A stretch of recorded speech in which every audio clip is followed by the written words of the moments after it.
Hello friends, everybody is welcome. I'm Hemant Agarwal, host and coordinator of webinar conducted by chshelpforum.com. This website is for specifically relating to various issues that can be experienced in cooperative housing societies and will benefit both the managing committee and the general members of the society.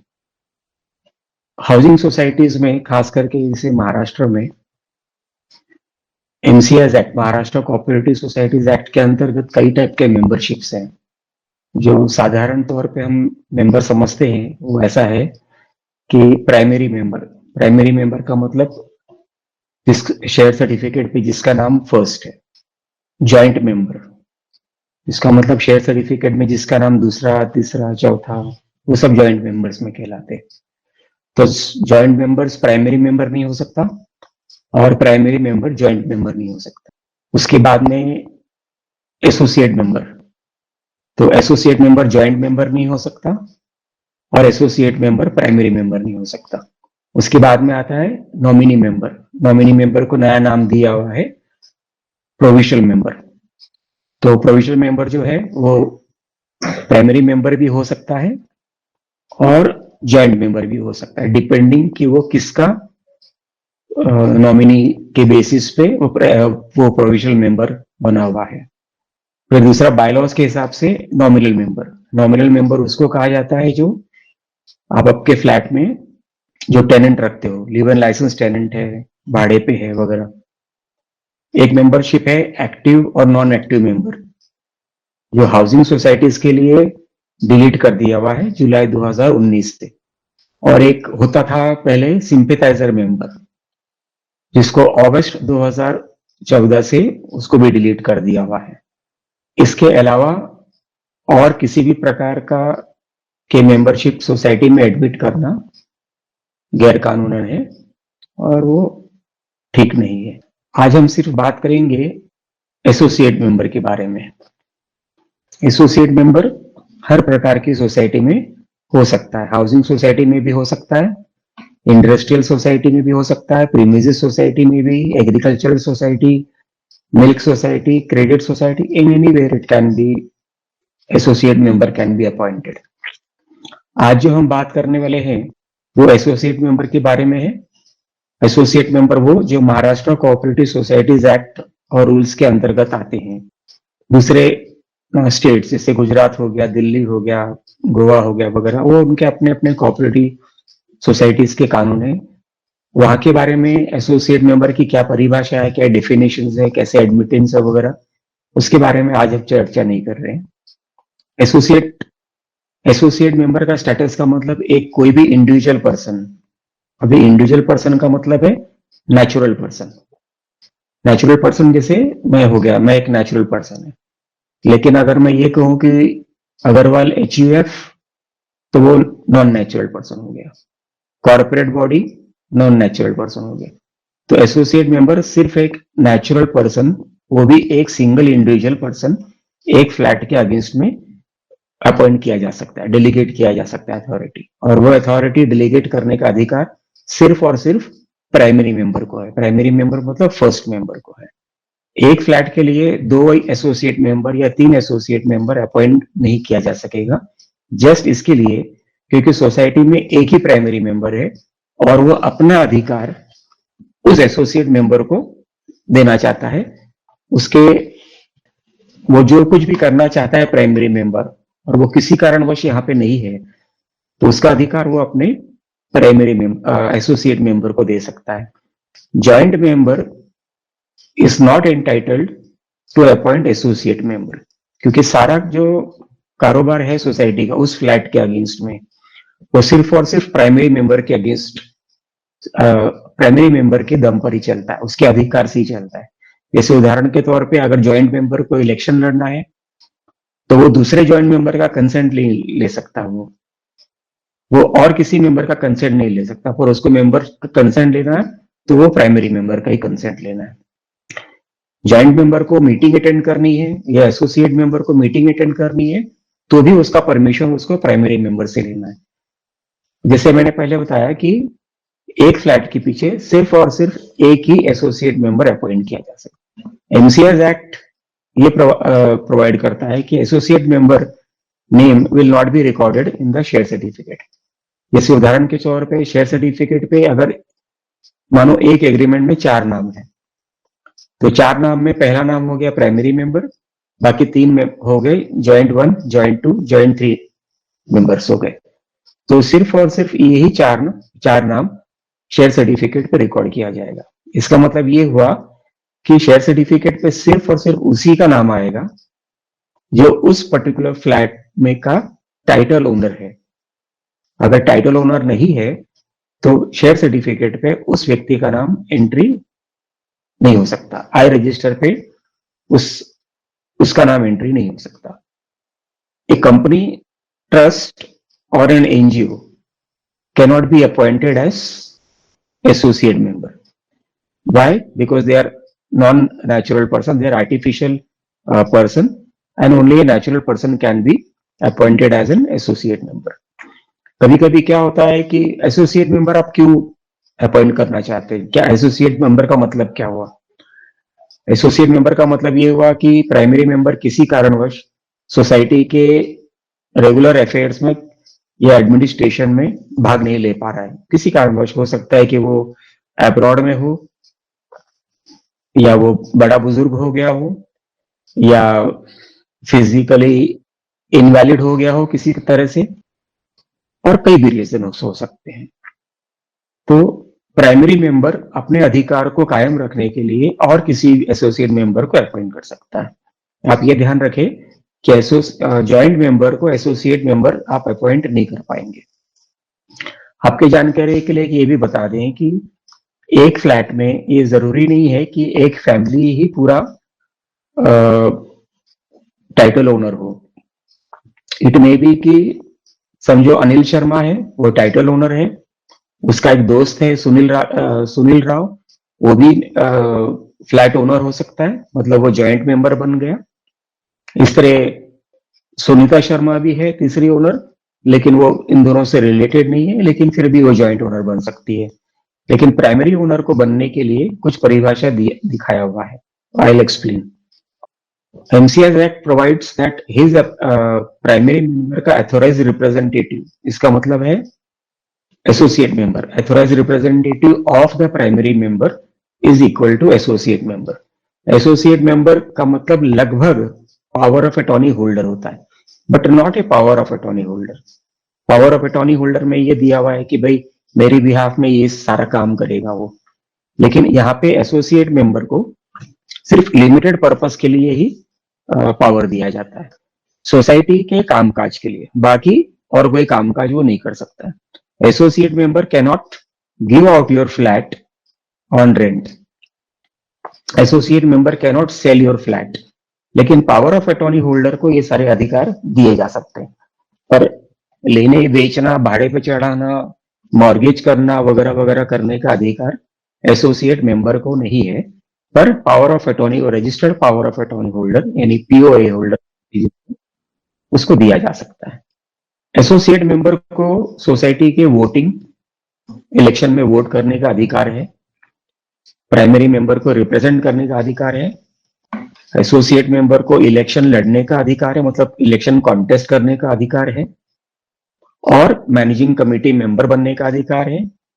Managing committee member बनने के बाद में managing committee की meetings attend करने का अधिकार है, general body की मीटिंग अटेंड करने का अधिकार है, वगैरह वगैरह। जो भी अधिकार प्राइमरी मेंबर को होगा सोसाइटी के, वो सारे के सारे एसोसिएट मेंबर एक्सरसाइज कर सकता है।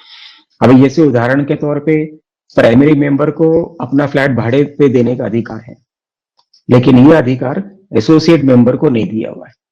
उदाहरण के तौर पे प्राइमरी मेंबर को अपना फ्लैट मॉर्गेज करने के लिए अधिकार है, और यह अधिकार एसोसिएट मेंबर को नहीं है।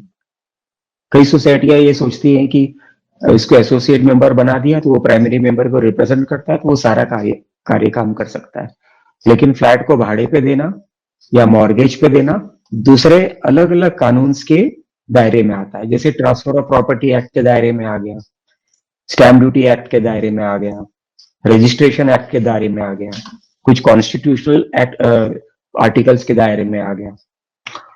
तो ये सारा दायरा या जुरिस्डिक्शन एमसीएस एक्ट यानी महाराष्ट्र कोऑपरेटिव एक्ट को हम आगे से एमसीएस एक्ट बोल के संबोधित करेंगे, उसमें नहीं आता है। प्राइमरी मेंबर ने अगर एक एसोसिएट मेंबर का फॉर्म सोसाइटी को दिया हुआ है तो society becomes bound to accept and grant associate member based on application received only and only from the primary first member. Joint member associate member के लिए अप्लाई करेगा तो वो अलाउड नहीं होना चाहिए। Can associate member be classified as a power of attorney holder? जैसे मैंने थोड़ी देर पहले बताया कि पावर ऑफ अटॉर्नी होल्डर का जो पावर है वो बहुत बड़ा अथॉरिटी दिया हुआ है। एसोसिएट मेंबर को एक विचित्र और लिमिटेड पावर दिया हुआ है। फर्क ऐसा है कि associate member managing committee member बन सकता है, वोट कर सकता है, जनरल बॉडी मीटिंग अटेंड कर सकता है वगैरह वगैरह, पर ये सारे अधिकार पावर ऑफ अटॉर्नी होल्डर को नहीं दिया हुआ है। So associate member is delegated limited purpose authority under the provision of section 154B-1 bracket 18A और उसके साथ में एक और कानून है 154B-10 ब्रैकेट 6। ये इसका अधिकार मिलता है बायलॉ का फॉर्म भर के, that is form number 7। Form number 7 में कोई स्टैंप ड्यूटी भरने की आवश्यकता नहीं है और रजिस्ट्रेशन एक्ट के अंदर रजिस्ट्रेशन भी करने की आवश्यकता नहीं है। पावर ऑफ अटॉर्नी होल्डर जो होता है POA holder is legally enforceable only if the POA document is stamp duty paid, मतलब 500 रुपए का स्टैम्प ड्यूटी लगता है उस पर, और वो रजिस्टर्ड होना जरूरी है before the local office of registrar of सब एश्योरेंसेज, जिसको हम टिपिकली बोलते हैं SRO, taluka SRO. N unregistered power of attorney document is legally null and void for any and all purposes.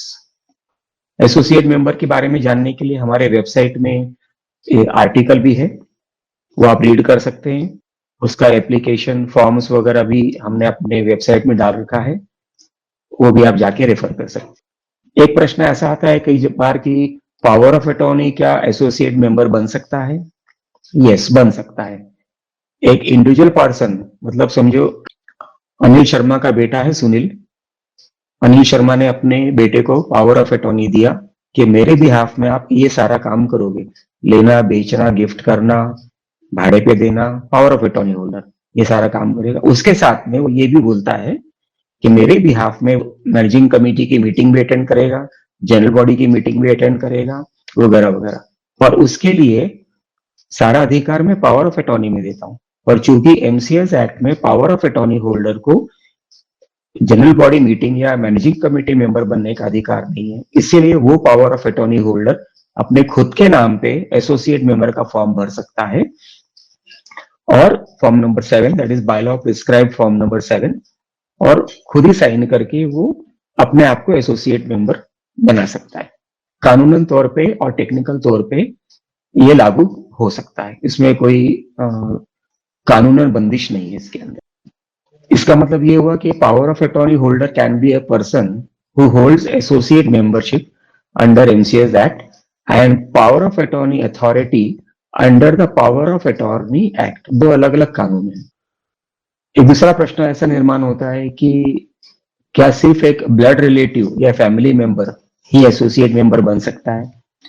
Yes, कलम नंबर 154B-1 ब्रैकेट 18A बोलता है कि associate member का मतलब है it should be granted only to family members, that is father and mother, husband wife, बहन भाई, बेटा बेटी, दामाद, बहू, नेफ्यू और नीस। इसके अलावा society can not give associate membership to any other person except this above family members. मतलब अगर उसके अंकल को दे दिया, एसोसिएट मेंबर बना दिया, या नेबर को बना दिया। एक जमाने में ऐसा हुआ करता था, मतलब 2019 के पहले लोकल पान वाले को भी आप एसोसिएट मेंबर बना सकते थे, अपना अधिकार उसको दे सकते थे। अब कानून में सुधार लाके एसोसिएट मेंबरशिप सिर्फ और सिर्फ husband wife, father mother, brother sister, son daughter, son in law, daughter in law, nephew और नीस को ही बनाया गया, बाकी और किसी को अलाउड नहीं है। प्राइमरी मेंबर के जीते जी एसोसिएट मेंबर अपना अधिकार जो एमसीएस एक्ट में है उसको अधिकार को यूज कर सकता है। सो एक प्रश्न ऐसा आता है कि can associate member continue after death of primary first member? No, associate member under the MCS act ये stop gap arrangement, temporary arrangement है वो between himself and the first primary member. Associate member steps into the shoes responsibilities and liabilities of first primary member. On death or resignation or insolvent, जैसे उसका flat का कुड़की हो गया, auction हो गया, या वो दिवालिया घोषित कर दिया गया कोर्ट से, तो प्राइमरी मेंबर को ही दिवालिया घोषित करेंगे, प्राइमरी मेंबर ही गुजरेगा क्योंकि वही फ्लैट का ओनर है, या रिजाइन करेगा, वो फ्लैट के ओनर से बेच दिया, निकल गया। तो ऐसी सूरत में जो एसोसिएट मेंबर है उसका अधिकार नल एंड वॉइड हो जाता है। इन अदर वर्ड, जैसे for example primary member Anil Sharma ने सुनील शर्मा अपने बेटे को, जो कि जॉइंट मेंबर नहीं है, उसको एसोसिएट मेंबर बना दिया और वो अब्रॉड चला गया। अब सुनील शर्मा उसका बेटा इलेक्शन लड़ता है, मैनेजिंग कमेटी बनता है, चेयरमैन बनता है, सेक्रेटरी जो भी बनता है वो बनता है और वो काम करने लगता है अपना, जब तक प्राइमरी मेंबर जिंदा है तब तक। 10 अगस्त को अगर प्राइमरी मेंबर गुजर जाता है तो 10 अगस्त को एसोसिएट मेंबर का राइट अपने आप खत्म हो जाता है। It becomes defunct, it stops, it ends, it becomes infructuous for any and all legal purposes. ये नहीं है कि मैं तो चेयरमैन हूं, मैं तो चुन के आया था। आप चुन के आए थे प्राइमरी मेंबर के बिहाफ में, प्राइमरी मेंबर चला गया, निकल गया, अब आपका अधिकार खत्म हो गया। So in case of death of primary member, the power given to associate member, the power delegated to associate member also comes to an end immediately. Society, बाकी के सोसाइटी ऑफिस जो बेरर्स हैं, they will become liable for various prosecutable offenses if such associate member is allowed to continue after death or resignation or insolvency of the first primary member. Can an associate member, कई बार कई लोग पूछते हैं कि associate member बगल की building में रहता है, सुनील शर्मा बेटा है अनिल शर्मा का, लेकिन बगल की सोसाइटी में रहता है, अपने खुद के सोसाइटी में नहीं रह रहा है वो, तो क्या उसको एसोसिएट मेंबर बना सकते हैं? मतलब क्या ये जरूरी है कि एबीसी सोसाइटी का मेंबर को ही या उसके परिवार वालों को ही एसोसिएट मेंबर बनाया जा सकता है? ऐसा जरूरी नहीं है। एसोसिएट मेंबर बगल की सोसाइटी में रह रहा है, लेकिन अगर वो प्राइमरी मेंबर का बेटा है, बेटी है, वगैरह वगैरह, मतलब फैमिली मेंबर के दायरे के अंदर में आता है, तो उसको आप एसोसिएट मेंबर बना सकते हो। ये जरूरी नहीं है कि एसोसिएट मेंबर उसी सोसाइटी में रहना चाहिए, इनमें भी वहां और भी कहीं रह सकता है। उसका बनने का सिर्फ और सिर्फ एक ही क्राइटेरिया है कि वो प्राइमरी मेंबर का परिवार वाला होना चाहिए, he should be a family member. Is the associate member answerable to other joint members of that particular flat? Associate member derives right, उसका जो अधिकार आता है वो प्राइमरी मेंबर के अधिकार से आता है, और सोसाइटी में फ्लैट का सभी अधिकार, फर्स्ट जो अधिकार है वो सिर्फ और सिर्फ प्राइमरी मेंबर ही ले सकता है। तो बाकी लीगल हाइट्स, जॉइंट मेंबर्स को कोई अधिकार नहीं है एसोसिएट मेंबर को उस चीज के लिए रोकने के लिए। अगर रोकना है तो उसका एसोसिएट मेंबर कैंसिल करवाना पड़ेगा, और वो कैंसिल होगा सिर्फ और सिर्फ प्राइमरी मेंबर के सिग्नेचर से या कोर्ट के ऑर्डर से। क्या सोसाइटी प्राइमरी मेंबर ने एक एप्लीकेशन किया कि सुनील शर्मा को मैं एसोसिएट मेंबर बनाना चाहता हूं, और क्या सोसाइटी उसको रिफ्यूज कर सकती है? टेक्निकल क्वेश्चन है, लीगल क्वेश्चन है, पर सेक्शन 154B(7) ब्रैकेट ए में ये दिया हुआ है कि अगर उस पर्टिकुलर फ्लैट का ड्यूज का आउटस्टैंडिंग है तो कोई भी मेंबरशिप ट्रांसफर्स या ग्रांट करना अलाउड नहीं है। तो सोसाइटी में refuse to accept and grant associate membership if there is any outstanding dues against the primary any first member of the flat under the provision of section 154B(7). एक और प्रश्न आता है कि क्या एसोसिएट मेंबर वोट और election में contest कर सकता है सोसाइटी इलेक्शन में? यस, कर सकता है वो। Society associate member is legally entitled to vote and और contest society elections provided there is no outstanding dues against the flat and the first primary member is not prosecuted under section 75 और 88। जैसे उदाहरण के तौर पे 1990 में primary member को section 1990 नहीं 2020 में फर्स्ट प्राइमरी मेंबर को सेक्शन 75(5) के अंडर में उसको 5 साल के लिए डीबार कर दिया हुआ है, या 2020 में फर्स्ट प्राइमरी मेंबर को सेक्शन 88 के अंदर रिकवरी प्रोसीडिंग्स का गुनहगार माना गया है।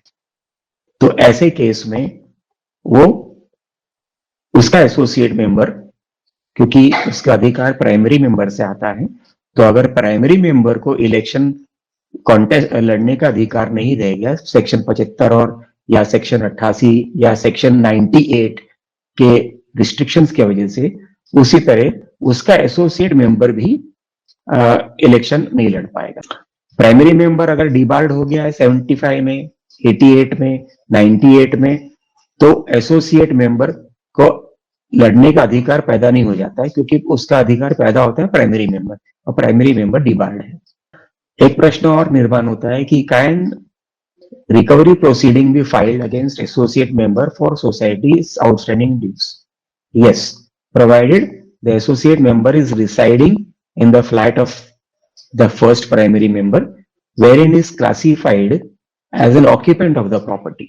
अभी जैसे अगर सुनील शर्मा एसोसिएट मेंबर है लेकिन बगल के सोसाइटी में रहता है, लेकिन एसोसिएट मेंबर है फर्स्ट प्राइमरी मेंबर का एबीसी सोसाइटी का, तो he is not classified as an occupant क्योंकि वो बगल के सोसाइटी में रहता है। लेकिन अगर वो फर्स्ट प्राइमरी मेंबर के फ्लैट पे ही रहता है तो वो ऑक्यूपेंट की कैटेगरी में घोषित किया जाएगा। फैमिली मेंबर तो ही है लेकिन ऑक्यूपेंट भी हो जाएगा। और रिकवरी प्रोसीडिंग्स के लिए 154(b)(1) red B section 154(b)(10) के अंदर में वो ऑक्यूपेंट क्लासीफाई हो जाएगा और उसके खिलाफ भी रिकवरी प्रोसीडिंग आप फाइल कर सकते हो। लेकिन अगर एसोसिएट मेंबर उस पर्टिकुलर फ्लैट में नहीं रह रहा है तो एसोसिएट मेंबर के अगेंस्ट में रिकवरी प्रोसीडिंग नहीं फाइल कर पाओगे।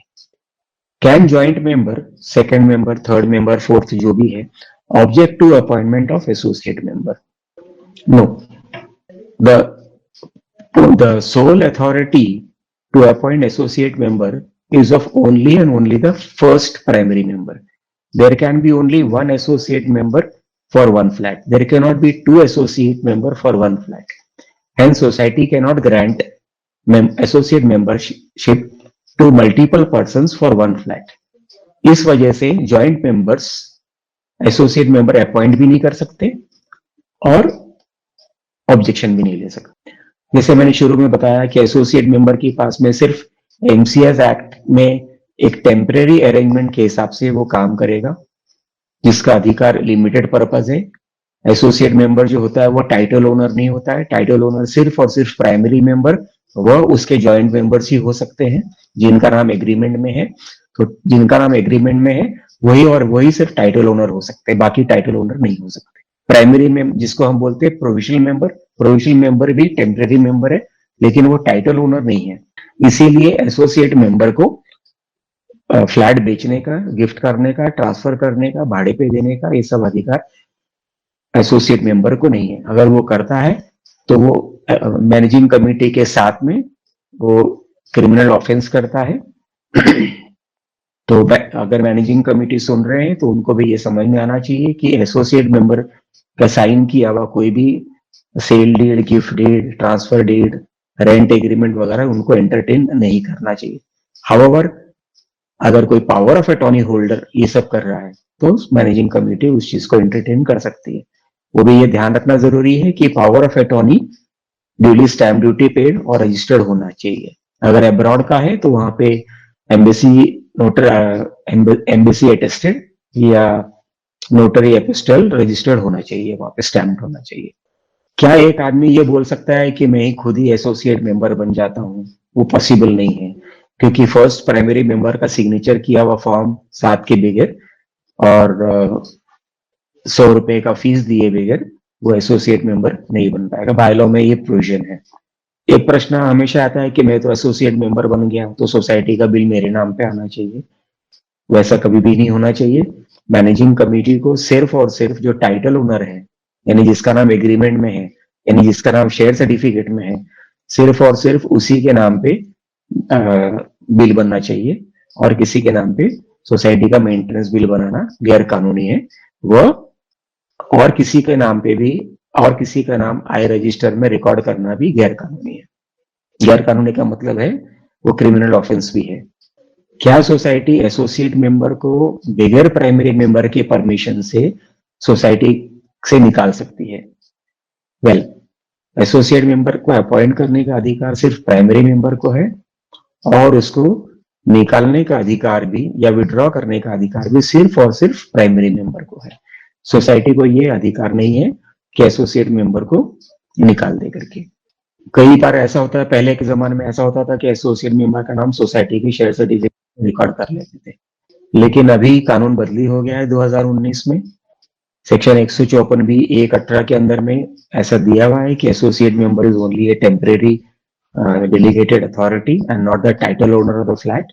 इसके लिए उसका नाम शेयर सर्टिफिकेट में एंडोर्स करना गैर कानूनी वो गुनाह होगा। सिर्फ और सिर्फ प्राइमरी मेंबर और उसके जितने भी ज्वाइंट मेंबर्स हैं जिसका नाम सेल एग्रीमेंट में, गिफ्ट डीड पे वगैरह रिकॉर्डेड है, सिर्फ और सिर्फ उसी का नाम शेयर सर्टिफिकेट पे आएगा। Can associate member stay in primary first members flat without paying non occupancy charges? Yes, क्योंकि एसोसिएट मेंबर को सेक्शन 154(b)(1) के अंदर में ये बोला गया है कि फैमिली मेंबर ही हो सकता है। और बायलॉ में बायलॉ नंबर 3 XXV में भी फैमिली मेंबर का डेफिनेशन दिया गया है जो मेंबर फ्लैट को ऑक्यूपाई कर सकते हैं। अगर आप बायलॉ नंबर 43(2) को भी देखेंगे तो ये लिखा हुआ है उसके अंदर कि नॉन ऑक्यूपेंसी चार्जेस उनको नहीं लगाना है जो प्राइमरी मेंबर के फैमिली मेंबर्स है। Bylaw number 43(2). कॉमन क्वेश्चन है कि एसोसिएट मेंबर इलेक्शन लड़ सकता है, कोऑप्शन से चुना जा सकता है, कमिटी मेंबर बन सकता है, चेयरमैन सेक्रेटरी ट्रेजरर बन सकता है। यस, ये सारी चीजें वो बन सकता है। एसोसिएट मेंबर होने के बावजूद भी प्राइमरी मेंबर से फॉर्म नंबर 10A में साइन करा के लेना जरूरी है इलेक्शन लड़ने के लिए। ये नहीं है कि एसोसिएट मेंबर बन गया हूं तो अब उसको फुल राइट हो गया हुआ है। This associate member can exercise his right only when the first primary member is not exercising his right. किसी कारणवश एसोसिएट मेंबर भी फॉरेन चला जाता है 6 महीने के लिए, तो ये नहीं है कि एसोसिएट मेंबर चला गया तो मेरा प्राइमरी मेंबर का जो राइट है वो खत्म हो जाता है। दोनों में से कोई एक सोसाइटी के कार्यभार को देखने में सक्षम है। After becoming managing committee member, can associate member sign society no objection certificates, documents, records and register, transfer files, INJ registers, bank cheques, deemed conveyance documents, redevelopment documents वगैरह वगैरह, ये सारे के सारे एसोसिएट मेंबर कर सकता है except for signing on redevelopment documents. Deemed conveyance में मैनेजिंग कमेटी के मेंबर के अधिकार के अनुसार वो साइन कर सकता है सारे के सारे डॉक्यूमेंट्स में, लेकिन सिर्फ और सिर्फ प्राइमरी मेंबर साइन करेगा रीडेवलपमेंट एग्रीमेंट के बारे में, क्योंकि रीडेवलपमेंट का जो एग्रीमेंट है it is what is called as a change of title ownership document which the associate member can not do so because he is not the title owner. तो फर्क इतना है कि डीम्ड कन्वेंस का document जो है वो सोसाइटी से संबंधित है और सोसाइटी से संबंधित होने के बावजूद एसोसिएट मेंबर अगर चेयरमैन सेक्रेटरी ट्रेजरर है तो वो उस डॉक्यूमेंट को साइन कर सकता है, लेकिन सोसाइटी के बिहाफ में। लेकिन रीडेवलपमेंट का एग्रीमेंट, एनी इंडिविजुअल एग्रीमेंट जो बनते हैं, उसको साइन करने का मतलब है अपना खुद का टाइटल ओनरशिप एग्रीमेंट साइन करना, जो अधिकार एसोसिएट मेंबर को नहीं दिया जा सकता under the transfer of property act. Joint members, दूसरा ज्वाइंट मेंबर, तीसरा ज्वाइंट मेंबर और चौथा joint member, they can not appoint any associate member. This right to appoint associate member is given only to the primary member, क्योंकि अगर primary member ने भी associate member appoint कर दिया, second बोलता है कि मैं भी अपना एसोसिएट मेंबर अपॉइंट करूंगा, थर्ड भी बोलता है, फोर्थ भी बोलता है, तो ये प्रोविजन है नहीं वहां पे। ओनली वन एसोसिएट मेंबर पर flat. So this particular thing is given, authority is given only to the primary member only. Can associate member be removed? Yes, associate member can be removed only and only by the first primary member. बगैर कारण से he can just simply issue a notice to the society कि I am withdrawing at form number 7, or I am nullifying that form number 7, or I wish to cancel that form number 7 and withdraw authority given to my associate member, Mr. Sunil Sharma. Or society or managing committee will take it into meeting, in its MC meeting, and withdraw it. अगर associate member उस समय managing committee बना हुआ है, chairman, secretary वगैरह वगैरह बना हुआ है, तो इस विड्रॉल के वजह से वो एसोसिएट मेंबर का सारा right, including managing committee members right, सारे के सारे विड्रॉ हो जाते हैं। उस नोटिस के डेट के पहले उस एसोसिएट मेंबर ने जो भी मैनेजिंग कमेटी के में रहते हुए जो भी कुछ काम किया है वो नल एंड वॉइड नहीं होगा। लेकिन इस नोटिस के बाद में एसोसिएट मेंबर ने कोई भी एक्शन लिया हुआ है वो नल एंड वॉइड हो जाएगा, वो कानूनी गुनाह भी माना जाएगा। बहुत टेक्निकल प्रश्न है, क्या एसोसिएट मेंबर अपने खुद के एसोसिएट मेंबर से रिजाइन कर सकता है क्या? यस, जैसे प्राइमरी मेंबर उसको निकाल सकता है, वैसे एसोसिएट मेंबर भी एक लेटर लिख सकता है पहले प्राइमरी मेंबर को कि भाई मुझे आपका एसोसिएट मेंबरशिप नहीं चाहिए, और मैं सोसाइटी को भी नोटिस दे रहा हूं कि मैं भी अपना एसोसिएट मेंबर से विड्रॉ कर रहा हूं, तो आपने जो भी रजिस्टर्स वगैरह में एंट्री कर रखा है मेरा, उसको मैं विड्रॉ कर सकता हूँ। एसोसिएट मेंबर के विड्रॉ होने के बाद में उसने जो भी उसका मैनेजिंग कमेटी का पद होगा, डेजिग्नेशन होगा, वो सब अपने आप विड्रॉ हो जाता है। जैसे मैंने पहले बताया कि अगर एसोसिएट मेंबर गुजर भी सकता है, वो खुद रिजाइन भी कर सकता है, मरमुरा गया तो अपने आप ही उसका अधिकार खत्म हो गया, और अगर प्राइमरी मेंबर मरमुरा गया तो उसका जो अपॉइंटेड एसोसिएट मेंबर है उसका भी अधिकार सब खत्म हो सकता है। जैसे एसोसिएट मेंबर गुजर जाता है या रिजाइन कर देता है, कोई भी एमसी पोस्ट, मैनेजिंग कमेटी का पोस्ट है, वो अपने आप वेकेट हो जाएगा, और बाकी के मैनेजिंग कमेटी मेंबर वो उसको रिकॉर्ड पे लेके उस मेंबर के अगेंस्ट में दूसरा मेंबर को कोऑप्ट कर सकते हैं। हमने कोऑप्शन पे पहले एक वेबिनार किया हुआ है, वेबसाइट में जाके आप चेकआउट कर लीजिए, वहां पे आपको सारा कुछ इजीली मिल जाएगा। दूसरा टेक्निकल प्रश्न आता है, और हर सोसाइटी में एक प्रॉब्लम है कि एसोसिएट मेंबर क्या नॉमिनेशन फॉर्म एग्जीक्यूट कर सकता है? आपने नॉमिनेशन के ऊपर पे वेबिनार किया हुआ है, वेबसाइट में है, आप वो भी देख सकते हैं। लेकिन यहाँ पे ये समझिए कि एसोसिएट मेंबर को नॉमिनेशन फॉर्म साइन करने का अधिकार नहीं है। नॉमिनेशन फॉर्म, नॉमिनेशन मतलब अपने इलेक्शन का नॉमिनेशन फॉर्म की बात नहीं कर रहे, अपना फ्लैट के बारे में। तो फ्लैट का नॉमिनेशन फॉर्म साइन करने का अधिकार सिर्फ और सिर्फ टाइटल ओनर्स को है। टाइटल ओनर कौन हो गया? जो फ्लैट का मालिक है। फ्लैट का मालिक कौन हो गया? जिसका नाम सेल डीड या गिफ्ट डीड वगैरह वगैरह डीड्स में दर्ज है, रजिस्टर्ड में है। तो associate member can not sell gift, उसका पावर ऑफ अटॉर्नी भी नहीं बना सकता है, मॉर्गेज भी नहीं कर सकता है, लीज भी नहीं कर सकता है, डोनेट भी नहीं कर सकता है, नॉमिनेशन फॉर्म भी नहीं भर सकता, और कुछ भी नहीं कर सकता है। Can associate member demand any document from the society? जब तक एसोसिएट मेंबर है, उसका दायरा, उसका जुरिडिक्शन चालू है, उसके लीगल अथॉरिटी है, वो सोसाइटी से वो हर कोई डॉक्यूमेंट डिमांड कर सकता है जो ओरिजिनली प्राइमरी मेंबर डिमांड कर सकता था। Can associate member file court cases against the society on behalf of the first primary member? The answer is that associate member is not a flat owner and is not classified as an aggrieved person. Hence, he cannot file any matter in the court on behalf of the primary member. Only society के कार्यक्रम में ध्यान देने का काम वो कर सकता है, बाकी उसके अलावा कुछ नहीं कर सकता है. हाउएवर अगर एसोसिएट मेंबर के पास पावर ऑफ अटॉर्नी भी है, रजिस्टर्ड पावर, तो फिर वो सारा कुछ कर सकेगा. एसोसिएट मेंबर क्या फ्लैट ओनर होना जरूरी है? नहीं. जैसे मैंने पहले बताया कि अगर फ्लैट ओनर है तो वो अपने आप ज्वाइंट मेंबर में कहलाएगा, वो एसोसिएट मेंबर नहीं कहलाएगा. Joint member cannot be associate member and associate member cannot be joint member. ये 2019 के पहले एक कंफ्यूजन बना रहता था. वो अभी एक्ट जब 2019 जुलाई में चेंज हुआ तब ये कंफ्यूजन क्लियर हो गया. एक बड़ा टेक्निकल प्रश्न ये भी आता है कि एक मेंबर है फ्लैट 101 का. समझो अनिल शर्मा है. अनिल शर्मा मेंबर है फ्लैट 101 का XYZ सोसाइटी में. क्या अनिल शर्मा बगल वाले फ्लैट का मतलब 102 फ्लैट का एसोसिएट मेंबर बन सकता है क्या?